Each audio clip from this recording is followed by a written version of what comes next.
Was PSG my favorite? I thought PSG had a good chance here. I did. I reviewed both the G2's winner bracket games, Cloud9's winner bracket game. Then we dipped down to losers, reviewed Chiefs vs Energy on Yummy Cheeseman stream. Me and Yummy Cheeseman did Chiefs vs Cloud9 yesterday. Now we're on to PSG vs G2. We skipped a lot. We skipped 4 games and winners. No, 5 games and winners. And all of the Mocket loser bracket games. I'm not going to do Ghost vs C9 either, because I don't know. I don't want to do too many of these this season. But yeah, I thought PSG would win this because they bounced back in losers and gnarly pretty well. So I wasn't too worried about them being knocked down to losers. Also, they got knocked down by Method, who in a really close series. So it's not like they should be ashamed or feel like they're playing bad, right? But you thought that G2 would win this? Did you say, Doomsee? I initially was like PSG 3-2, and then before I started, I went, actually, I think G2 will win this 3-2 because if it was a European team, it would be better in terms of PSG's mentality, because I think Bluey, I could tell you that live, Bluey was tilting out. Oh, really? He was getting well. We'll have to go. And I was like, of all the teams for PSG to play, I bet you probably a team like G2 would be the one to tilt Bluey. Yeah, that's interesting. Hold on, I pressed play, but it's frozen. Let me back it up. There we go. Right.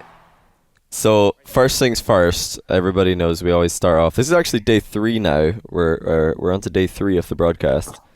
So first review from day 3, and I think that Gibbs won the analyst desk like fashion on day 1, and then Axeltos edged it on day 2. But day 3 is brand new. So what do you think, Doomsey? Like, first of all, ties. Who? Ties. Axel's tie, to be honest. I think I agree with you. It's not trying too hard. I like the color. I think the others are just a bit. They're nice, but they're not like sleek. I'm more of a sleek man, I guess. I do like it. It's like, do you know the new pearlescent matte? That is what Axeltos has here. It's like pearlescent matte tie. It's pretty decent. Wait, are we just going straight into the game? Wow. Okay, no, we're not wasting time. Hold on, we gotta go back on. So like tie. What about suit though? I think I'm gonna be very boring here. I think Axeltos might just have like everything. Well, there's many different factors here. Yeah. There's the fit, there's the color, there's the material. I think the only thing turning me off Axel's suit is just maybe how similar the blazer is to the shirt. Yeah. Fits very nicely then. Yeah. I don't know, James Bot's bringing some pretty tough competition in the suit department though. He's going with the silvery suit today. This is actually pretty decent. I think Jacob's suit works pretty well. Jacobs is rocking it. He's just incredibly well dressed as usual. I don't know. I think overall Axeltos I think wins this segment because James's tie is just too much going on here. Like it's just, his tie's the worst of the bunch. But I don't know. The Gibbs kind of let me down here. I think Gibbs got progressively worse as the week went on. He started off with a very strong titanium white tie combination, and then it just kind of dipped after that. I think it's because Gibbs is more like a work suit. James and Axel's more like presenter suits. Yeah. You know? They were just like looking all around DFH State. I love when they do this at the start of every game, and it's just like, here are the bubble men. And more balloons. Yay! Look how excited the balloons are. They're all just like bouncing up and down. It's like, can you do a balloon impression? You just have to, just bounce up and down in your chair. This is it. That's what everyone should do. That's what they need to hand them out the next LAN. Just big like bubble. Yeah.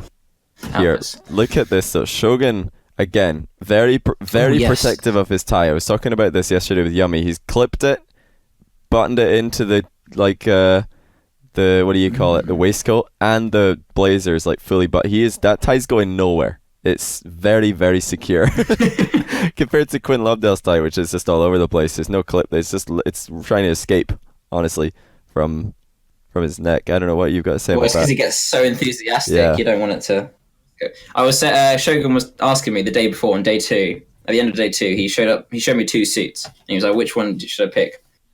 Now, I think I preferred the look of his other suit, which I think he wore on day 2. I'm not sure. It was like a dark blue. Yeah, I think you're right. But it clashed with the background of what was going on, because that's also just covered in blue. Oh, you're right. That's very clever. So I was like, I think you should go with the grey suit because it stands out more, and it stands out a lot more. Yeah. So, yeah. So I think for fear of like echoing too much of Yummy Cheeseman's analysis, yeah, Shogun still no clean shave outside of the beard, so definitely could work on that. Same with Quinn, actually. They're both the same on that. Like they're very like messy beards, which is okay, but I don't know. I think they just need some more sharp lines there to try and make themselves look clean. Yeah, I think facial hair is a weird one because it's so different for everybody. I think you have to just work with your style, and like there's an exact level of how much beard you have that works for each person. Like you see me, I'm the same right now. I've not like cleaned up this neck hair area, but I'm not casting on a like paid production. I'm just chilling on my stream, so I would have definitely shaved if I was doing this in the morning. Like shave the itchy neck hair, get rid of that. What is this? I asked Santa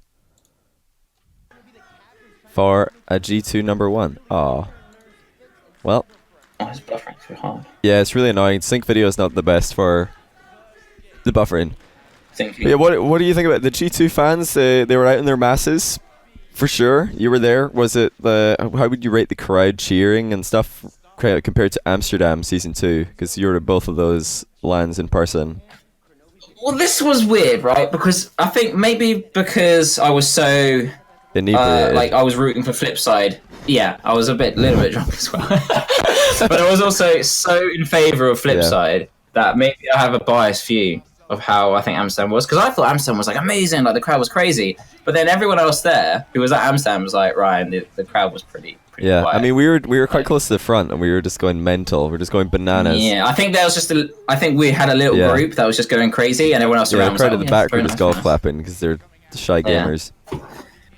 This crowd was loud, very loud, especially with like when it was G2, they were going absolutely ballistic. So it was like if there was this volume like in general around, it would be an absolute crazy crowd. But yeah, the only downside was, well, there's two downsides. One was when it was a European team, obviously it was just like there was like they just don't care. Wow. However, when it was, I think it was Method. No, was it Method? Must have been, yeah.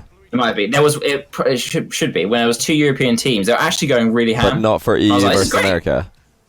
Yeah, when it was EU America, obviously it would just be NA like full bias. Yeah. But when it was two EU teams, they were actually not too bad. Like it was actually a lot louder than I thought. I think everyone's kind of sided with Method. Yeah.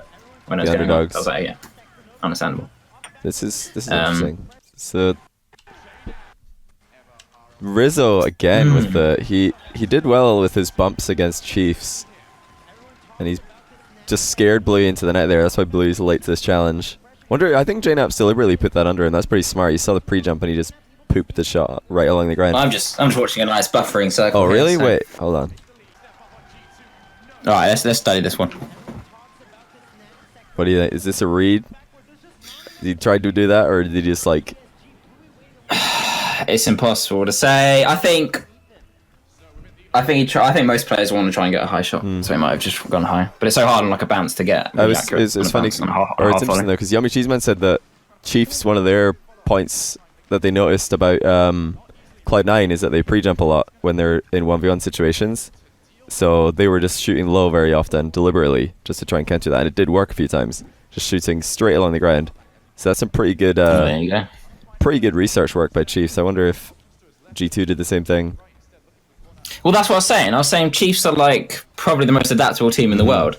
Like that's why they improved so quickly, and why I knew they. I mean, even though they came 7th, they didn't like. You can just tell by watching their quality of play that they've adapted and they're a lot better. Than they should have beaten, or they should have been 2-0 up against Cloud9, and then given the fact that they're winning Game 4 with 15 seconds left, you could say that very easily in another world they could have won that series. It's not at all. If they won it, they would have won the series. Yeah, they won Game 2. And they nearly won Game 4 as well. So I think Chiefs absolutely could have won that. Then they'd move on to play against Ghost, who they're probably going to beat. If they can beat Energy and Cloud9, you're probably beating Ghost. Then you play G2. that point, you've beaten every other NA team. Like, it's a sweep. Imagine that. I was really hoping for that because it'd be such a sick story. It'd be incredible. I'm like, they're just ruining NA team after NA team. This is great. But yeah, I mean, it didn't happen, unfortunately. It would have been pretty fun. This is the other side of the loser bracket, though. So PSG versus G2, and I think it is the first time that they've played against each other, as far as I know. They didn't play it gnarly because it was Ghost and who else knocked out G2 at gnarly? I can't remember, but. Yeah, the start of this game, pretty much for me, is just boomers everywhere. And I thought that was going to favour, what do you call it, PSG, because Bluey's so good at just turning one of his teammates just clears into a pass, if you know what I mean. He'll just be upfield and be like, yep, I'm scoring that, by the way. Well, that's Bluey's strength, his mechanics, by like a country mile. Mm-hmm. So because of that, he's quick, because he doesn't have to take as much time to do something that another player would. I would rewind this, but we're not going to rewind anything because Doomsee might just get buffering again. But that clear by Bluey was not very good. He did the sort of in between. He didn't get it to the halfway line or like high in the air to get it over the incoming attacker, and he also didn't get it to stick to the wall. It just came straight back to the center. Again, though, good demo by JNaps. Like G2, they out-muscled Chiefs, and they're looking like they're going to out-muscle PSG as well. It's a good physical game. They didn't demo like crazy often, but when they did, it was really useful. They're picking their moments really well. Oh, there's a bump for Bluey. A good bump by Bluey. Okay, so that actually started all from yeah, totally. Yeah, the bump's pretty smart. He chased him all the way up the wall, got him off the wall as well. Because Knovi's got that. Can you tell Ryan that you love him? Yes, again. Thost loves you, Ryan. Oh, thanks. Are you watching my chat? Thank you very much. Or no? No, I'm kind of watching this stream. If anybody else says that they love you, I'll let you know. Oh, thanks, man. But yeah, you were like one of the reasons I wanted to get you in for this match. You did predict. I asked Doomsee, did he want to do a review with me, and he said yeah.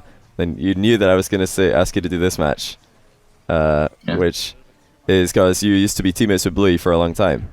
And I wanted to hear your, thoughts on Bluey a bit more, maybe personally than anyone else could do. So, what do you think? Just as a general, former teammate of Bluey, about that player. Very popular these days. Very well renowned. He is.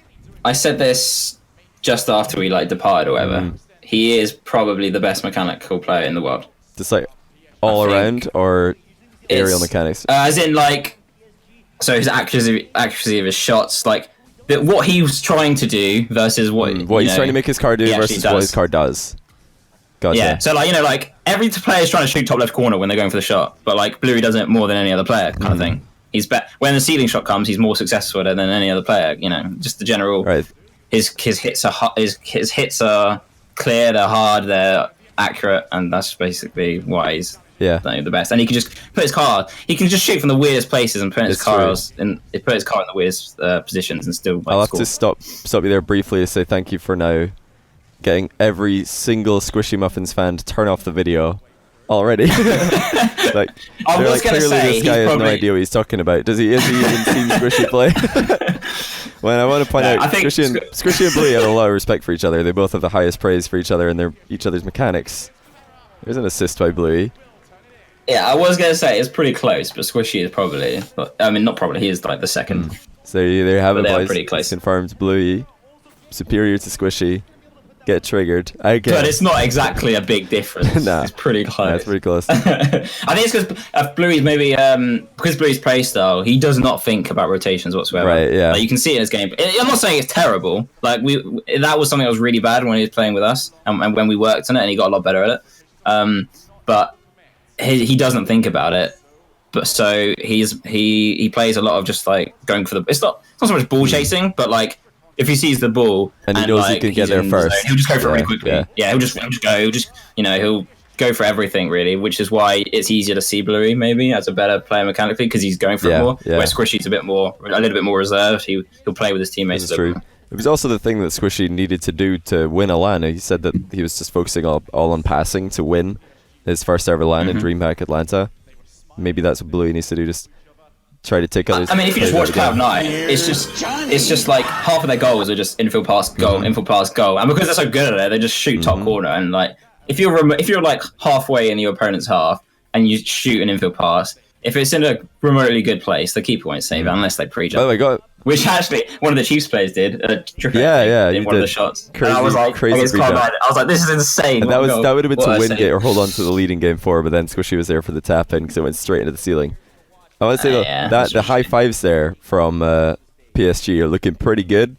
I think Chiefs could take some notes because Chiefs high five are the good old like, fresh out the sea salmon high five, just the little. Well, honestly, I appreciate people who do a high five because it's harder to get it right, whereas a fist bump is so easy. Yeah. If everyone's always doing fist bumps, you cannot get a fist bump. Yeah, high five is you make high five is way more mechanically intensive. Yeah. Which is why I guess Blue did pretty well. Exactly. Well, Pharaoh was leading. Pharaoh was one of the execution of the high fives, which is not surprising. He's definitely the hype guy. What do you think about Pharaoh for PSG and his role in terms of the motivation? We're only talking rather about the actual in-person role that he brings to the team. What do you think about that? He provides like 99% of the energy there. How important do you think it is? Bluey and Shazette are like, they'll get hype, but like they kind of need something to push them to get hype. And Farrah's just in the middle, just cheering at everything and like going pulling nuts. them off the back of the stage, tripping. Yeah. And so then tripping everywhere. That's so good. I got a great shot. Oh, that was great. It was so good. Like she's right next to it. It's fantastic. So that's Farrah's like amazing. He's great. Oh. Yeah, Farrah. You always. Some teams need that. Some teams don't. Some teams like to just sit and be quiet. I don't know. I really want to see Squishy in a team with somebody who just does a Farrah, or a Marky Dude, somebody who's just a yelling madman. I want to see what that does to Squishy, because Squishy right now, both of his teammates sort of just do his thing. They're like, all right, you're going to be the robot, I'll be the robot too, and just not react. I think they're all like that. Yeah, they all are. Torment is the little bit more. Just because he does interviews. Yeah. But like, that's it. Torment just every time Squishy does something crazy, just stares at him like, what? He just stares across. I think he might be doing it as a meme now, which I'm totally okay with. I don't know. I'm curious. Well, it was like Squishy's goal. He literally, if you just cut out the video and watch like his face cam, it just looks like he's reading a book. Yeah, nothing interesting is happening in the book. Oh, I remember when Rizzo scored this one. That was a nice double touch. G2 going nuts. It was a great first touch by Rizzo. The whole time he's only thinking about double touch that entire time, and Farrah did not predict that. That's what I love about. That's what I love about the game nowadays. Like the double touch is being like people do it now before they even make their first touch. Yeah, already I'm doing double touch. Yeah. It's so good. But I've got to wonder if Farrah had boost there, because if he did, there was really no need for him to be so far into the box and get double touched on, get ruined by Rizzo. He could have just sat back and intercepted it at the crossbar quite easily, because it was such a deep first touch. Oh, is this when the tilt began? Blue with the accidental own goal. Maybe I couldn't remember. It just gradually gets a little bit worse. You could probably, I'll need to watch this back, but you'll probably be able to tell on Blue's play style. The more tilted he gets, the more he'll start trying to do everything for himself. So you'll see him get a little bit hectic. Are players not allowed to use quick chat in RLCS? I'm not actually sure. I think they are. Yeah, I'm sure they are, but they can do whatever they want because it doesn't get shown. If you don't want to read the quick chat, that's a phenomenal read by Rizzo. Predicted the ball going straight down. Got the second touch centered. Nobody on his team's there though. Look at this though. That's beautiful. This is when G2 wake up. The clears from PSG have honestly not been that inspiring all series long. Even game 1, which they won, their clears were not like that impressive, to be honest. I think G2 just didn't punish it that hard because they were sitting so deep, which is something G2 have done in the past. They'll just play really defensive. Well, if they do that, that's why it's even more important that you clear it to a teammate, because then it doesn't matter how deep you are. In fact, it's better if they're deep because it gives the midfield more space for your teammate to receive the clear. We can pause it now because I got my. Okay, there we go. Yeah, Doomsee does have to go answer the door. Good timing. So I'll be back in 2 seconds. Somebody in my YouTube comment says, "Yummy Cheese Man sounds like Varys from Game of Thrones." That is pretty interesting. What do you guys think about that? Yummy Cheese Man, Varys, Game of Thrones? Yeah or nay? All right, I'm back. Hello. Welcome back. Right, let's see if you buffer. Welcome back. You could put a nice intermission in the video. Yeah. Okay. Let me know when you. Yes. Nice. Play. Okay. Thank goodness. I'm not going to pause it again though. We're not going to take a risk because we'll just leave it running through and try to get all of the main discussion points in anyway. But you were talking about clears, and it was a major point of Cloud9 versus Chiefs because one of the reasons Chiefs were just dominating Cloud9 was Cloud9's inability to clear the ball. They just kept on soft clearing it and passing it to Chiefs, and Chiefs were just booming it straight back into them. But then, in a funny sort of roundabout way, it was Jake and Tarsos, who kind of threw games 2 and 4 for Chiefs for the exact same reason. They just didn't clear the ball when it was like 2 seconds or 7 seconds remaining.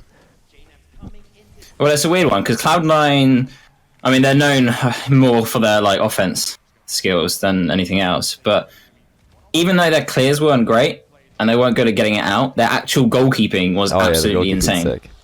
Like, the Chiefs had to shoot, like, not even just, they had to make it completely perfectly accurate into the top corner at a crazy speed in order to score. Yeah. And most of their shots, unfortunately, they were either not powerful enough or they were just a little too low or a little too central. And so Cloud9 just kept saving and saving. And even though they were like under a lot of pressure, it didn't look too worrying unless Chiefs got some nutty goal in the top corner. So it was kind of a weird one. G2 looking like the better passers so far. I think they just got confidence in this one. I think the last game they were like, okay, like that I think they realized they didn't play very well in the first game, and they were like, okay, we need to up this. Just keep going for balls. I bet you like Cronovia one of them told the other two, let's just go for the ball. Just get there faster. Let's not. They did, because I was gonna say they kind of got brute force in game 1. It was just very PSG speed. That was all the goals that were getting conceded. It wasn't necessarily like genius play from PSG. There was no phenomenal individual skill. It was just very good pressure and playing that second man position very well, just being there for the center ball when it happens. That's a bit of a whiff by Rizzo. Unforgivable. Just that with a punish. It's dangerous as well. Like they could have very easily been looking into the final minute, 2-2 in the lead here. What difference does that make when you're like 2-goal lead, pretty comfortable, then suddenly 1-goal lead with a significant time left? What's that like in high tension games for you? I get a little bit. Yeah, the 2-game lead just feels so much nicer than a 1-game because 2-goal. Yeah, I think because when it's 2 goals, every time you're doing something in the back of your mind, if there's a mistake, you're like, it's okay, we've got another chance. You know what I mean? The backup. But then if there's only 1 goal, it's like you cannot make one mistake. So everything you're doing maybe a little bit more reserved. But I think the best teams are those who just play how they play. I think. I mean, you could basically, how you would do it is if you're trying to score, the third man would probably go more for risky stuff. If they need a goal, if you don't need a goal, third man is just going to be waiting. I'm not going to do any risks. There's no point. I'll just be defense. First and second man can still do that. That's why I always get so annoyed when a third man goes for a 50-50 when you're winning. I'm like, why? There's no need for this. You're already in the lead. Why are you taking a 50-50 deliberately? Just fake the challenge, turn around. If you get dribbled, too bad. At least you didn't 50-50. It's a bit of a pansy challenge by Chaussette here. That was sort of the... I think, I don't know why I didn't jump. That would have been one of those situations where 50-50 actually isn't so bad because defensive corner... You 50-50 at the last minute. Well, yeah. Like, you stall. You 50-50 as late as possible. I was going to say, like, if Chaussette did go for a challenge there, that's like, there's 2 reasons, I think, why that is more acceptable than just like a halfway line 50-50. One of them is that if you're in your defensive corner, there's more ways that the ball can go to safety. Even if it does ricochet across the goal, it might just go right across the box, which is fine.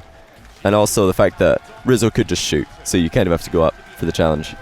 You can't just let him try and react to a point-blank range play. Don't get us wrong, guys. If you're playing goalie and you're getting dribbled and then he's at the edge of your box, just go for the ball. don't try and like wait for your team in that situation. We're talking about like midfield 50-50s here. Exactly. I guess the only time you do it is if you see that an opponent is coming up quicker than your teammates coming back, meaning that there's going to be a pass option coming up soon, and you don't. And the worst situation to be in as a goalie is when it's a 2v1, and he can either pass or just shoot, and or they're just fake. watching. Like, there's so many things you have to cover. Yeah. So maybe you'd 50-50 because you want to eliminate that option, true. It is that's a lot rarer than just stalling. Oh, look at Blue, he's not happy. No. I think even at 1-1. Was it just the game the fact that they got kind of stomped? Was that what was triggering him? A combination of that and just any loss. It doesn't matter it doesn't matter what the score is. If it's a loss, it will just start to creep in. Or any mistake, it will creep in. And I think it's because of the losers as well, so they've already lost, and it's like it's all very intense. It was an interesting one because they did. I didn't think they were going to crumble as much as they did, because they did pretty good from the losers in Gnarly. Came all the way back to winners finals, even beat Cloud9, or grand finals, even beat Cloud9 in the first best of 7. I was like, I believe him. I still at this point believed in PSG to be able to take this? I mean, it depends. It's varied. Sometimes it'll be absolutely fine. Like Insomnia, right? He was the most not reserve. He was the most Calm? oh, what's the word? Calm. Yeah, he didn't tilt as much as like me and Seb didn't really tilt, but like he was the most positive. That's the word. He was the most positive out of all of us, even if we were losing. It's like he was the one going like, "All right, guys, don't worry, we got this. We're gonna do really well. Like, let's keep going." And I was like, "This is great." And even though we lost, we did play really well, and we didn't like tilt or anything. Oh my it was goodness, pretty that good. So, lens flare from the sun. What I know. the? Really can see that. It's a good thing that's in the spectator options. But see if anybody's wondering what Insomnia is. That was a LAN that was when was it? July or something? No, it was like it was very early in the year. Yeah, earlier this year when you were on the team with Bluey and Sebadam, and you reached the grand final undefeated, had already beaten Scrubkilla and his team with Jesse and Mout twice up until that point, but then they just beat you in the final because Scrubkilla popped off. So it's a little bit unfortunate for you guys. Good series though. It's on my YouTube. Yeah, it's good. So check that out if you haven't already and you want to see Scrub on a LAN, his first ever LAN. I'll tell you what, Johnny, what's your thoughts on JNaps being GD's carry? JNaps just is legitimately one of the best players in the world, and G2 just let him ball chase all game. So some games he will carry, but it's because I think Rizzo and Kronovi do enable him a lot, and they're just totally okay with him carrying. But he didn't really show up huge at this LAN. He was never the best player, like stand out the best player at this LAN. Well, he had some decent performances, I think. What's your thoughts on JNaps? Yeah, I agree. I think it's exaggerated. I think, like most things, it gets exaggerated a little bit. I agree, he's their best player. He's an absolutely amazing player, but I don't think he carries quite as much as people think he does. Yeah. Like, it kind of maybe because the people make it sound like Rizzo and Konobi just do. Yeah, it's like see when JNaps. But that's like they do a lot of stuff. It's just JNaps is better at them at it, but it's like they all work very well. Like, Rizzo's been easily a standout player this series so far. Easily. He had the solo double touch play. He had a bump goal to get them on the board initially. Another demo as they scored the first goal in the second game. Huge plays off the ball from Rizzo. And infield passes all the time. He's always looking for teammates. I don't know if it's just just this LAN or if it's in general, but he has improved a lot. The thing that I don't like, and I think I've done this once on Twitter myself, but I was not being serious. I was just, triggering G2 fans on Twitter or something, whatever you want to call it. Oh my goodness, what was that from Bluey? But oh dear. There's the tilt. Oh my, hold that thought. What on earth was this? What's he even Bluey? What's he even going for? Cuts in. That is it. That is 100% it. It's the cut across the midline. That's the first thing to go, I think, when you tilt, because you're like. So the thought is, from my experience anyway, my teammate isn't there yet. Why not? I'm in the midfield. I'm kind of near it. I'm going to go for it. So I cut in. It didn't make it made no sense in that situation for a start because Farah was there. He had the ball. He had a better angle. He had everything about that was better for Farah than it was for Bluey. But secondly, if you're kind of across midfield in threes, what are you doing? That's just not a good way to rotate. Pretty much ever. The only time you should be driving across the field is to go for bumps or recovering in defense. It's so rare that driving across the midfield is good. From the back of the pitch, at least. Back middle. Yeah. It's only if you can. I've seen it happen quite a few times where instead of if you can get it, you can get it before an opponent gets it. You can take out opponent out of the game by hitting it across the wall, and then the player that was coming in can come in for a shot. So you're taking a player out and you get shot. That can happen. But you have to communicate it and you have to be clear about it. Otherwise you completely fuck up your team. And that's usually something that the player who's recovering will do. The player who's on his rotation out, he'll just be like, oh, I'm just going to really quickly break rotation here and pop it off the sidewall, rather than have both of your players who are sitting back be committed to that play. Very, very risky stuff. I was going to say though, I've said I think one time I tweeted out this is what happens when JNaps doesn't show up. Or when JNaps didn't show up, J2 or nothing or something. It was just a meme. It was just pretty much a meme because G2 didn't play very well. But it's not really something that's very true. You can't just say, oh look, JNaps had a bad series and G2 lost. If he doesn't show up, they're useless. That's what Turbo said, and he was also kind of just joking and trash talking. Oh yeah. It's not That's not really how it works. Like, you can't just look at that and be like, come on, where are Rizzo and Kronovi trying? Where they've got to carry? Oh, for goodness sake! Where Rizzo? It's Rizzo and Kronovi starting to carry. Chauvet was on the front post, wasn't he? He was just off his line for whatever reason. I think he has too much faith in. Well, even then, if Ferrer hits that, you're still in a crap position. You don't need to leave the goal there. That's yeah, you need to be on the back post, or at least in the goal, so you can not own goal.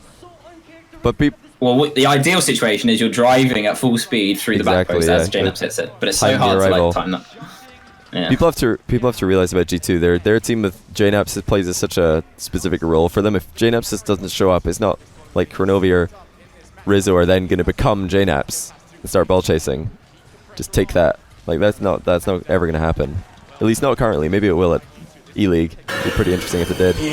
Well, it just if any of those three players aren't playing well, then they're a weaker team. Yeah. Just, but like, I mean, that's the same for everybody too. But like, yeah, like I guess JNAPS would be if JNAPS was playing worse, it'd be a bigger impact maybe. But like I mean, we're just saying here, JNAPS didn't exactly. He played fine at LAN, but that was it. He played fine, and yet G2 still did pretty well. Yeah. So it just proves that. So imagine if JNAPS did pop off or whatever, G2 could have, possibly gone third. It's an interesting one. I think JNAPS is going to keep on going on the up though. He's really good at the game, obviously. Oh my goodness, the blue. He like, oh no! Oh no! He's just so young. What does this tell your teammates? He's like, I don't even want to look at you. This is so bad. Bluey. I don't have anything against Bluey, by the way. Love the guy. But this is just not a team who are about to make a little mini comeback, are they? You already know. In Bluey's defense, right? He's 15. He's on a very G2 biased crowd right now, and like he just played, like all of us, who just played games, and then suddenly he went from just playing for fun to, hey, here's a stage you're playing in front of like 180,000 people online, 3,000 people in the venue. How are you going to cope? And he's like a 15-year-old. Oh, it's absolutely true. No, this doesn't absolutely terrible. Yeah, this hard. is not like something that I'm trying to say. Yeah, look at this. This is just outrageous from Bluey. Bench the guy. He's never going to be successful. Don't get that vibe at all. This is the only reason I bring this up is that the body language that these guys are showing, slumped over in their chairs, head forward, blank expression, and then Bluey even more. He's just like hiding. He doesn't want his teammates to see him, or he doesn't want to look at that. Probably the former, to be honest. Instead, he doesn't look at them. It's probably he doesn't want them to see him. He's just like, I want everything to go away right now. All he wants is everything to go away and him to be able to recover, or recover. Why am I enunciating like that? But I've done that. I go defense. No. People, you have to realize that body language and emotion interact. Well, you all know that, of course, but they interact both ways. If you're feeling down, your body language is probably going to show that. But if you just act like if you posture well and try to you often hear about this in interviews. People like go and have a power stance or whatever. They'll go and just try to have a good stance or good posture or something when you're in an interview, because it'll make you come across as a much more confident person.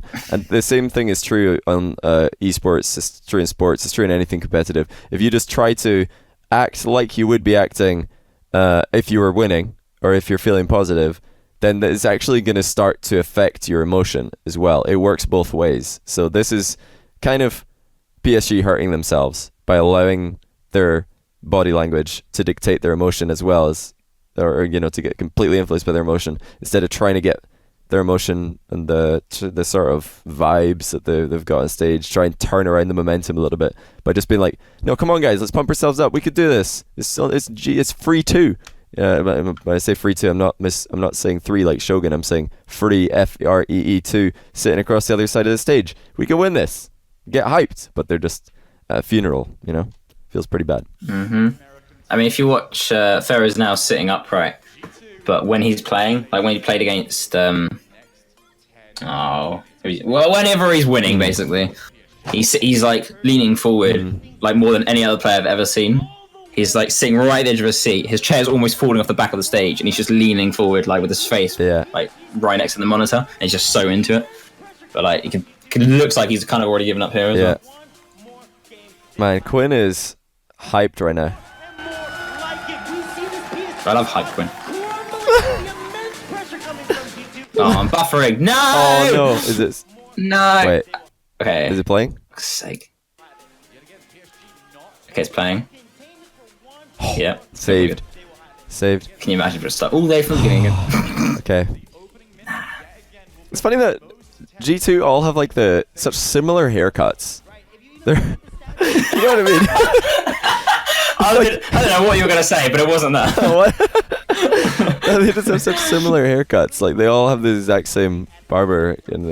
Although, what happened to Rizzo's blonde hair as well? Did he just like get rid of that after like a week? I mean, it lasts. Depends what you use. Usually, There you go. There's Farah getting maybe? zoned in. They're all moving forward now, but I don't know. PSG just need to. They just need to try and not be so like their body language get so affected by their emotion. Just try to be consistent. You see that so much in sports and in esports. Just everybody getting so nervous, and then if you see your teammate looking like that, it just makes you nervous. It's infectious. Everybody's just gonna start deteriorating. That's why Hype Man's so good, because it infects the other people. It looks like Bluey's just had more effect on Farah than Farah's had on him right now. It's a problem. Oh, the demos from Kuromi. Didn't get any. Look in though.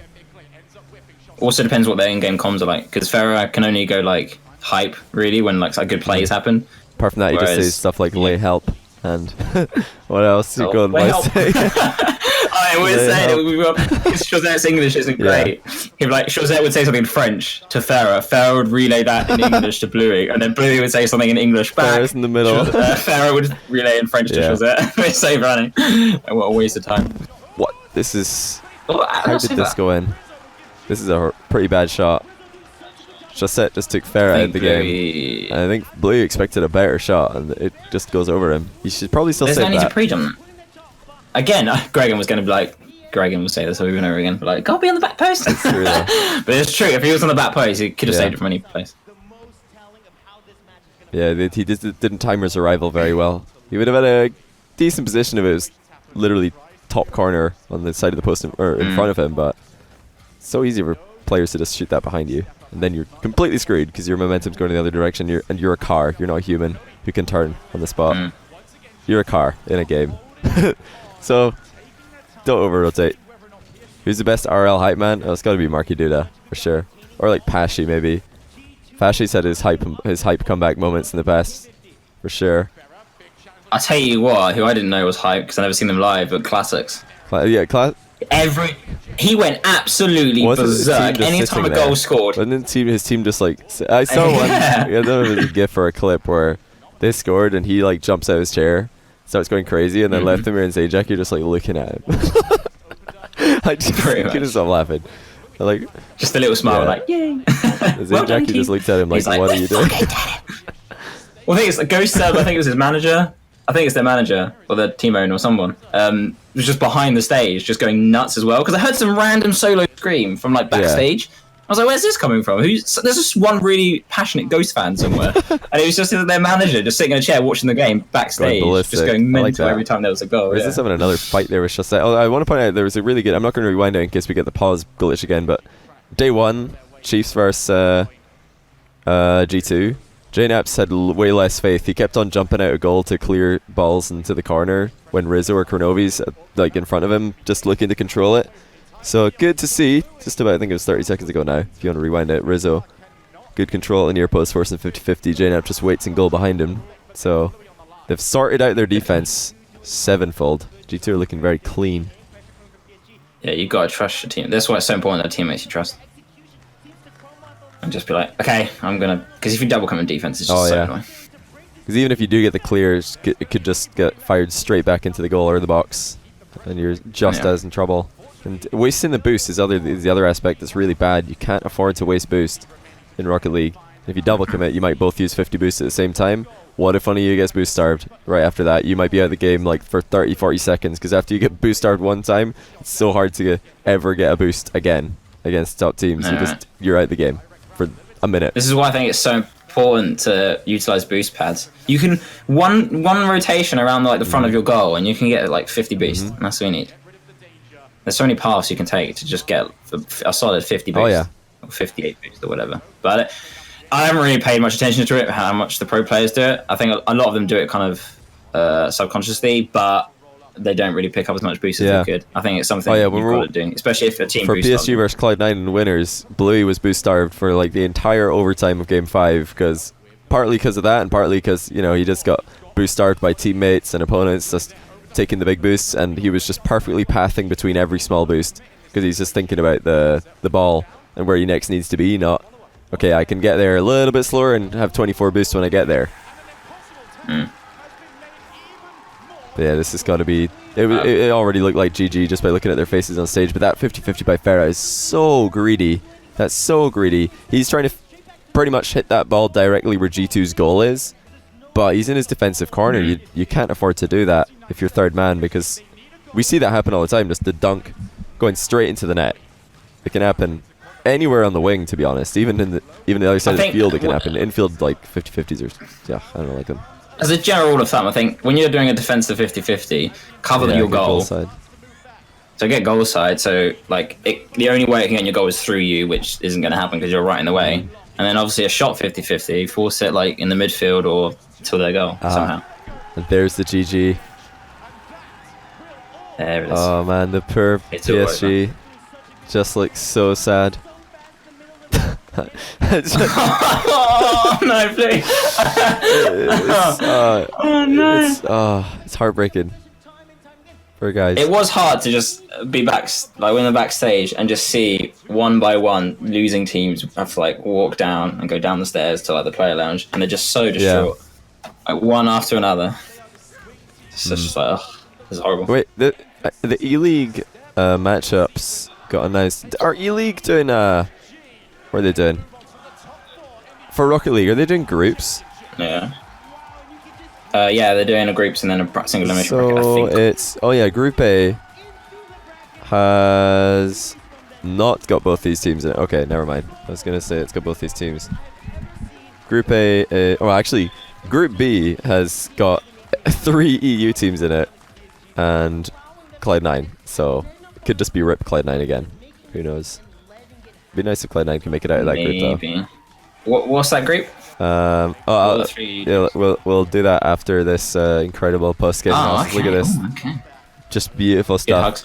I gotta say, I don't understand this. I think Rizzo. We can risk a rewind here because we've seen it, but like I think Rizzo and JNaps, their hugs, they just do weird one-handed hugs. Yeah, it's like the lazy hug. So lazy. I'm like, we didn't embrace. Oh, is this guy cold or something? This kid is like freezing. He's got his arms inside his t-shirt. He's trying to get them out there. Oh no, I've been caught. Don't do it. Oh, but then they hug each other with 2 hands. What's that about? Oh, and then this is always a really awkward. If you're all the same height and you go for a group hug with 3 people, like one person just has to put their head between, or else you're just like all there in the middle, trying not to make out with each other. So it's you think you're and they're like, get away from me. And I just embraced them into your chest, to be honest. But Kronovi initiated this, and he didn't stick his head in the middle. So this is definitely a huge misplay by Kronovi. What was he thinking? He just pulls them in, and then he just got his head in the outside, and then Rizzo's just, oh no, feels bad. Just embrace. And then Rizzo also can't put his head in the middle because JNaps has turned to the left. They've just got terrible synergy here. Just a mess all over the place. They're not the greatest performance. Definitely need to work on that in training. Did we miss anything else there? Let's see. Wait, we need to catch the very end of the game. I looked at my monitor. Have you seen some of the crowd shots? Are so funny. Some of the things people do cracks me up. Alright, we actually did see this. Crowd this shit for that. What's this? That sounds like what my kids do already. Wait, what? No, you can't just brings in the hug. Alright, so there was this after. I knew there was something after game because I saw the. Oh, here it is. No, wait, what? Oh, you're making this buffer so much. Play. What? I think it's because I'm doing it. I'm so confused. Apparently at 3:32:26, there's like something on stage, but I can't ever go to it. Oh, there it is. All right. Oh, I can't see what you're saying. Kronovi, this is how we know which one of his teammates Kronovi likes more. In the moment, it's like, when you say a joke and then or something funny happens in a group, and they say psychologically that you look at the person that that you feel most connected to when you laugh. So if you want to know if some girl likes you or your pal, and then somebody says something funny and she looks at him while laughing, rip, you're just give up. She likes your mate, but you know, this is just rip Rizzo. Oh, we could do this for every team. Like Kronovi clearly just doesn't like Rizzo as much as he likes JNaps, because you know they're just at this super adrenaline filled win, and he's like JNaps. However, like, JNaps could like Rizzo more. So actually, JNaps is looking at Rizzo. To be fair, so man, there you go. Interesting. This is like this is super psychological. Like, watch what's happening here. Like, we got like Kronovi's hugging JNaps, but JNaps is hugging Crow while looking at Rizzo. So really. See that this whole time he's just looking at Rizzo. It's like what would be great is if straight off the bat the two on the other side, so Rizzo and JNaps just went around Kronovi and straight away. Kronovi's just in the middle, like, man, this is a really, really complicated relationship they've got. This is going to be awkward. The coach is looking at Rizzo, apparently. The love triangle. Rizzo's just probably trying to find Athena. He's just like, I don't want any more of this sausage fest. Got to get backstage. The crowd goes wild. Let's see, we need to skip to the oh, here we go, the interview. Right, I'm putting the volume up for this. Yes, it's playing. Yes. Right. Not bad. All right. So, PSG, such a talented team, and these young players coming into this event, right? Crowd not necessarily on their side here. You guys had strong support. And did you feel that when you were playing on that stage? Yeah, we can hear everything the crowd's saying. Everything they're saying. It us up even more. Your conversations in the back row, you be careful. JNaps is listening. What you gonna say? The crowd's cheering us on, so. Makes sense, you know? Feed off of that energy. Oh, it's the headphone hair. No. The headphone hair. So I hate this is why you gotta get shorter back inside, so you don't get ruined by the headphone. Or it just eats a bunch of your hair. It's like a crop circle. Look at that. You have to go like really short. From the side you can't tell, but when you're straight on, even with really short hair, you can see. You guys, out of a position where you had no boost. Rocket League players are going to have to adjust their headphones. Due to the headphones they're wearing. Did you recognize that going into the game? It's the same haircut. It's the G2 haircut. Just kind of like, you know, middle length hair all over the head. No gradient. No like you know, nowhere. It's not short anywhere. It's just getting ruined by headphones. Now you face off against damn rivals in North America. I love Golden Boy, man. Yeah, Golden Boy's class. Headphones for next year. Every single season. Both teams here coming in Such with a a lot of fan support as well. How do you feel about this? I like how is it one of GT sponsors? Someone's sponsor. I don't know. It's Cloud9's sponsor is iBuyPower. Really? Yeah, it's just quite funny to see how like how far we've come. Where it's like iBuyPower is a team, and then 3 seasons later, that team is sponsoring a team that's picked that has a Rocket League team. We're gonna have to put shots past Torment, which is a pretty hard task. Gimmick's their main goal scorer, but Torment, it's really hard to get goals past him. And wait a minute. I gotta hear this question again. Any player in particular? Oh, that is interesting. This is super interesting, actually, from JNaps. Because the question is, any player in particular? Wait, what did he say here? Why is there such a big crowd? We have no boost. We just have to use our teamwork to get it out, and it worked out good. So. Indeed it did. But now you face off against your rivals in North America over here. You got Cloud9. And both teams here coming in with a lot of fan support as well. How do you feel about this match? How do you feel you stack up against Cloud9? Well, we were the only loss Cloud9 had all league play, so... That's it. Fair point. G2 fans in the audience are just like, wait a minute, he's right. We got a chance. He's not wrong. Oh my goodness. Any player in particular? Well, that's fair. I mean, it's a good point. It's a good point. I don't know if I'd be cheering for it. Gimmick's their main goal scorer, but... No, I would. I'd cheer for that. Fuck yeah, I'd cheer for that. If Method says something like that, I'd cheer like crazy. It's just the way that he said it. It was such a... He just said it like a fact, and then everybody's like gone ballistic. I don't know. I was expecting something more. Mad trash talk. Up against Cloud9. I don't know what you're about. I hate the trash talk, man. Nah, trash talk is great. I think it's good when someone out of like if an interviewer forces it, Golden Boy never did it, which is great. Then it's like shut up because you're forcing me to say like, oh, we're gonna shit on the other team. It's boring, right? But if you're in the middle of an interview and one of the players is like, hey, I got something well clever I can say here, like maybe something funny I could say, and you do it, and it's great. It's true. But like, I mean, that's what Turbo did. Turbo just got asked about his thoughts moving forward, and he's like, well, I know we're definitely going to clap Ghost. He just brought it up anyway, so I like that. But no, the interviewing from Golden Boy is great. He didn't try and force it. But he's asking questions that can be answered with trash talk if the player wants to. He just asks good questions, and he's comfortable on the stage. Like, he knows what it's Golden Boy, you know. He's fucking good at what he does. It's really hard. Do you think it's interesting though? Golden Boy's asked a question. He says, "Who are you? Is there any player in particular?" I'm pretty sure he said those words exactly. Is there any player in particular? Listen to this. How do you feel about this match? How do you feel you stack up against if it won't stop buffing. Well, we were the only. I'm trying to find the question. Hold on. Off against your rivals in Right, it's after this. about this match. How do you feel you stack up against any player There it in is. particular in Cloud9 that Any you- player in particular. Fair point. Any player in particular. So I in think that Cloud9? he's leading into the squishy, what do you call it, narrative that they're totally trying to push. They're trying, and then JNF says Torment and Gimmick. Golden Boy's like, oh, okay. That's why I think he's like, okay, fair point. He's expecting a squishy and it just doesn't come. For us to be able to take this game.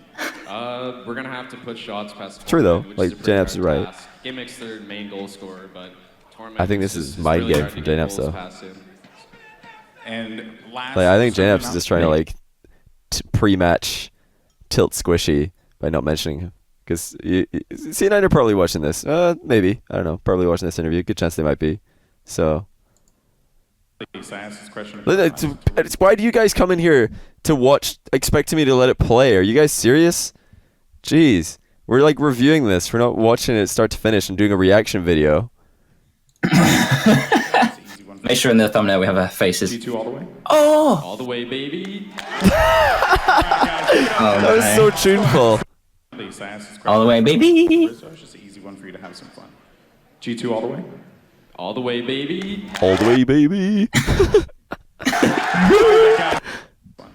Love it. G2 all the way. All the way, baby. That's a sub alert right there. All the way, guys, give it up baby. for Shane.